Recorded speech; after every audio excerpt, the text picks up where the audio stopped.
আজ শুরু বাজেট অধিবেশন। এমপিদের সরকারের উন্নয়ন কাজ তদারকিতে নির্দেশ প্রধানমন্ত্রীর। সংবিধানের ১৭তম সংশোধনের মাধ্যমে জুলাই বাস্তবায়নের আশ্বাস চিফ হুইপের।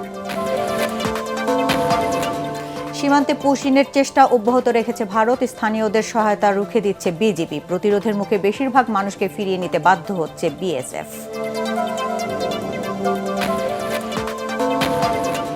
ঢাকা শহরকে বাসযোগ্য মনে হয় না, মন্তব্য মির্জা ফখরুলের। বসবাসের উপযোগী করে গড়ে তোলার আহ্বান। দেশ পরিচালনায় বিএনপির কোনো অভিজ্ঞতা নেই, ক্ষোভ আসিফের। আলোচিত রামিসা ধর্ষণ ও হত্যা মামলার রায় আজ। প্রধান আসামি সোহেল রানা ও তার স্ত্রী স্বপ্নার সর্বোচ্চ শাস্তি আশা করছে রাষ্ট্রপক্ষ।